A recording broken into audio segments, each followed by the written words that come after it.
Yellampet municipal పరిధిలోని ఘానాపూర్ గ్రామంలో వెలసిన శ్రీ క్షతగిరి వెంకటేశ్వర స్వామి దేవాలయ వార్షిక జాతర మహోత్సవాలు ఘనంగా జరుగుతున్నాయి. శ్రీ వెంకటేశ్వర స్వామి జాతర ఉత్సవాల్లో భాగంగా బుధవారం స్వామివారి కళ్యాణం కన్నుల పండుగగా జరిగింది. స్వామి కళ్యాణంలో రాజబొల్లారం గ్రామ మాజీ సర్పంచ్ దేశం నారాయణ గౌడ్, రాజబొల్లారం గ్రామస్తులు మాలోత్ రాజు, దీపకులు పాల్గొన్నారు.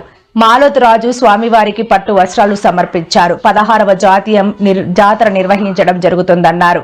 ప్రతి ఏడు సంక్రాంతి పర్వదినాన శ్రీ క్షేత్రగిరి వెంకటేశ్వర స్వామి వారి జాతర మహోత్సవాలు నిర్వహించడం జరుగుతుందన్నారు.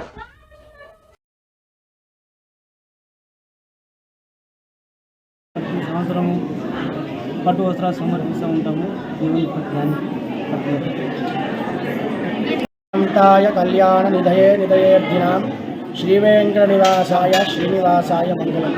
కలియుగ దైవమైనటువంటి శ్రీ శ్రీ శ్రీ క్షేత్రగిరి వెంకటేశ్వర స్వామి వారు గణపురం గుట్టనందు స్వయముగా వెలిసి ఉన్నారు. ఇటు స్వామివారి యొక్క సన్నిధానంలో ప్రతి ఏటా సంక్రాంతి ఉత్సవాలు అంగరంగ వైభవంగా జరపడం జరుగుతుంది. అలాగే ఈ సంవత్సరము జనవరి 12వ తారీఖు 1వ నెల 2026 నుండి 16 శుక్రవారం వరకు అంగరంగ వైభవంగా ఈ జాతర మహోత్సవాలు నిర్వహిస్తారు.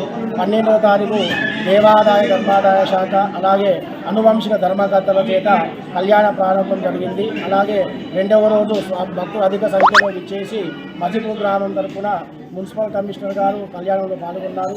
3వ రోజు జాతర మహోత్సవంలో నారాయణ గౌడ్ గారు అలాగే రాజుపాండే గారు, దీపక్ గారు రాజబొల్లారం తరఫున వచ్చి ఈరోజు కళ్యాణం చేసుకొని స్వామివారికి పట్టు వస్త్రాలు సమర్పించడం జరిగింది.